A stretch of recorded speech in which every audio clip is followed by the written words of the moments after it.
about things I need to talk about that I've done on my Rick's Corner. And one thing that keeps popping up in emails and questions to me is, how do you spot reduce? I just want to lose a little bit off my lower stomach, a little bit off my love handles, a little bit on my back, and how do I get rid of it? People don't take into consideration that you have to work the whole body, and sometimes your stomach is the last place to lose it. It just goes from there. You do a complete workout on your body. What you're doing is you're trying to tone your muscle, which gives your body shape, and at the same time you're trying to reduce the body fat by watching your carbohydrates in your diet. This works the whole body. There's really no way to just spot reduce, and so many people think that they can. Men especially get the little lower stomach pouch, and it's difficult because that's really the last thing to go. It's usually water or some fat or whatever it is, but you can lose weight all over and you lose body fat all over, and your little stomach area down there will stay and stay and stay and be very stubborn until it's time to finally go away, and it's the last thing you lose. But doing leg raises and sit-ups one after another after another after another is not going to reduce it. You can do 200 or 300 abs workouts a day, reps, and it's going to tighten your abs underneath, but it's not going to get rid of that belly fat. The other problem with doing that many reps on abs is what people don't realize. Your abs are a muscle, and when you work them hard, they grow, just like your arms, your chest, or anything else. And when they grow, they get thick. And when they get thick, it makes you look fatter. So in your mind, you look at that and you say, oh my God, I'm getting fatter. I better work my abs harder. So the harder you work, the bigger they get, the fatter you look, even though you're not. So it's a vicious cycle. It's really kind of sad because you're overworking it. And someone said, when are you going to work your stomach? And I said one day, well, why? It's big enough already.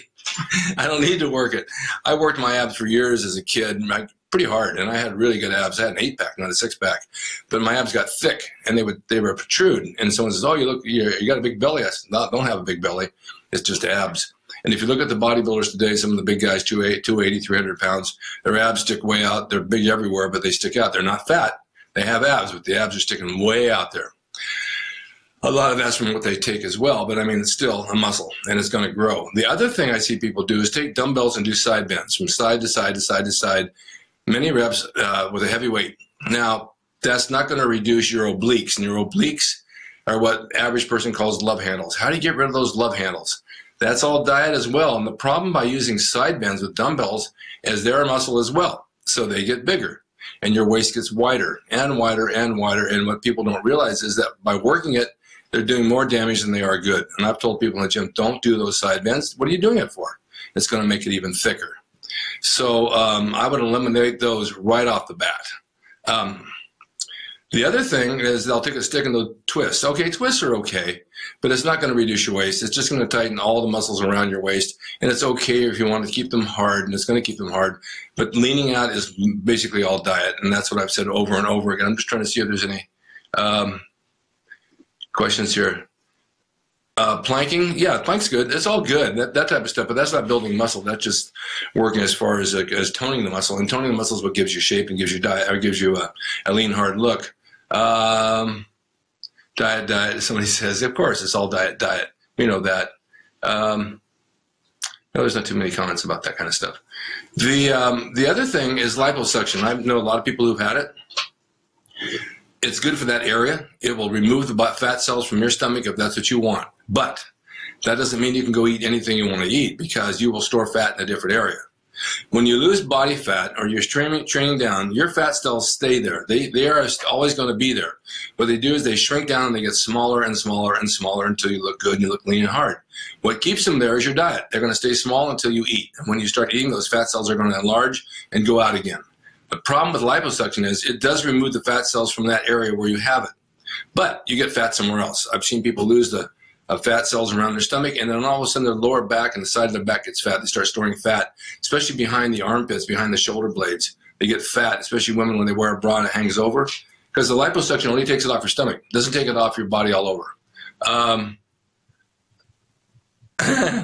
Danny, is there such a thing as healthy Jewish food? No. It's all high calorie, and I was told for years it'll give you a heart attack. Leg raises and diet are the best combination. I definitely will say that's true. Sit-ups don't do shit. I did them for years on my rug floor when my mom was alive and I was a kid, and I would just rub a rash on the side of my, or the back of my tailbone, and they build your upper abs pretty thick. Leg raises to me are actually the best thing you can possibly do.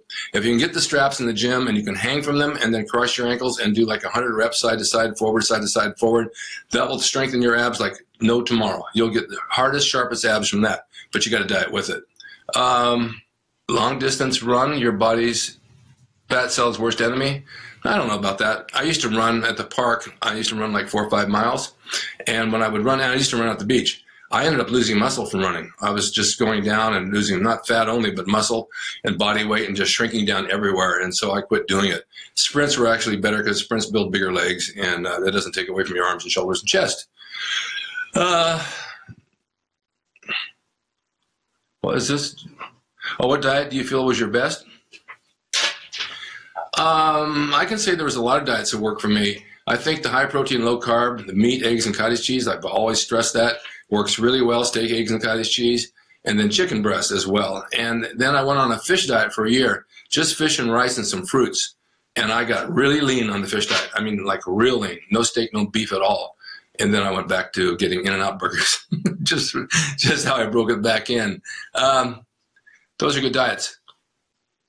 Oh, Zane Nieps, I don't know if I can't name it after him. Actually, Brad Harris is the one that invented the straps, and he and his daughter sold them, and they were the ones you hang on the chin-up bar in the gym and you do your leg raises with. Now, Zane didn't invent those. Those were long before him. Everybody puts a name on something, and they think it's theirs, but it's not.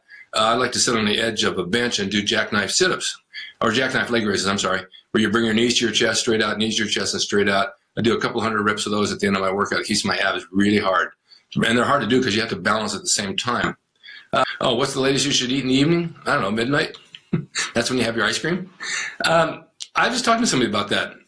Eating after 7 probably, well, I've heard 2 theories about it. I don't really eat after 7 o'clock other than just ice water. I like to chew the ice and it keeps my mouth wet and I don't really feel like eating. There's nothing I want to eat late at night.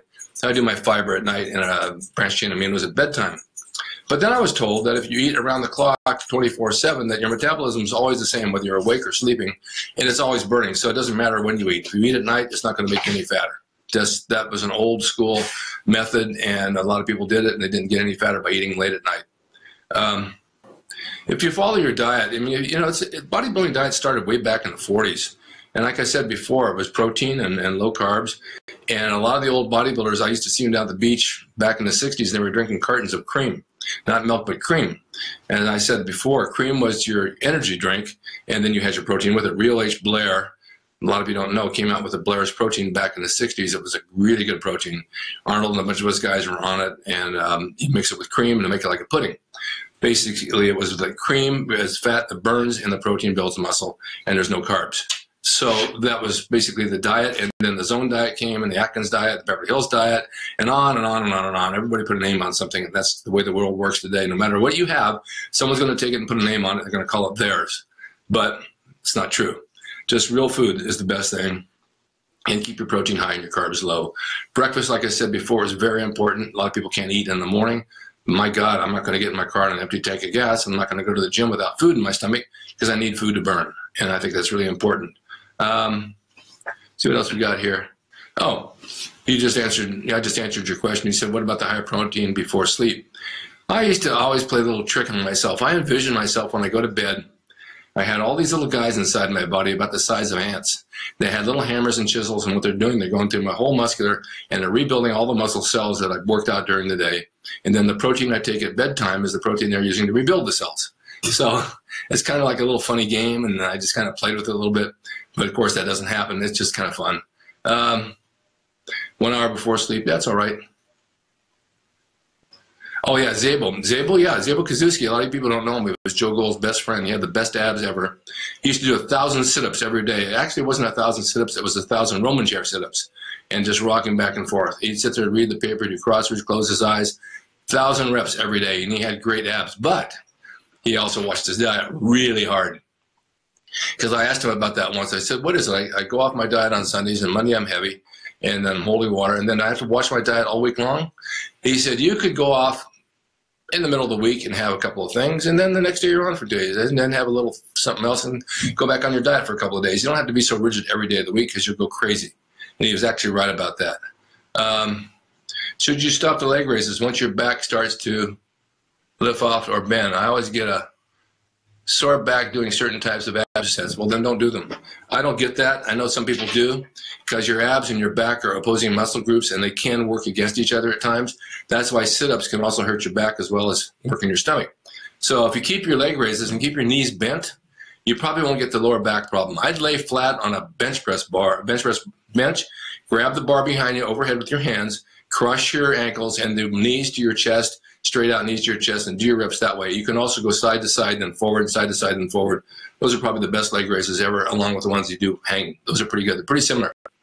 Anyway, that's my feelings about spot reducing and abs and staying lean and hard. It's really funny because as you get older, it's harder to do it. We all know this. It's just harder to do it. Every decade, you gain fat in some part of your body, especially men, and your women too. And you say, I just can't get rid of it no matter what I do. Well, your diet's not tight enough. You really, really got to tighten it up to the point of you almost hate it, because that's the only thing that works. And that doesn't mean when you're done eating, you start gain all that weight back within a week, maybe 3 days. I had a friend that competed on a Saturday. By Tuesday, he gained 30 pounds of water. He just went right up with edema because he dieted so hard. So you want to do it in moderation. You can have a little carbs here and there. You don't have to be so strict. If you're not going to compete in bodybuilding, what's the matter anyway? If you look good and you look good in your clothes and your waist is small and your shoulders are wide and you look athletic and you look fit, that's what it's all about. It doesn't have to be anything extreme. I did that years ago. I have nothing to prove now at 73. I just want to stay in shape. Well, let's see. That's about it. Is there anything? What about bread? My favorite, sourdough with toast with peanut butter. I have a half a slice of that in the morning, toasted with peanut butter every day with my eggs and my oatmeal. And the peanut butter gives me the energy, the fats again, to burn in the gym. But when I go out at night, I don't go crazy on the bread like I used to. My son and I used to always get those, you know, they bring you a basket of bread to the table and we eat it and get another basket. But that's only good once in a while. If you're going to do it on a Saturday night, fine. Don't do it the rest of the week. You have anything you want sometimes. Okay, I hope you guys enjoyed this. You can always write in for more if you want to hear about other stories and other things that you want me to talk about, because I have an arsenal and a memory full of stuff for about the past 50 years. Thanks for watching Rick Drasin Live, and we'll see you guys next time, and have a rest of the evening. Be really nice and eat. Have a good meal. Bye-bye.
RickDrasin.com. He is the equalizer, baby. See you next time.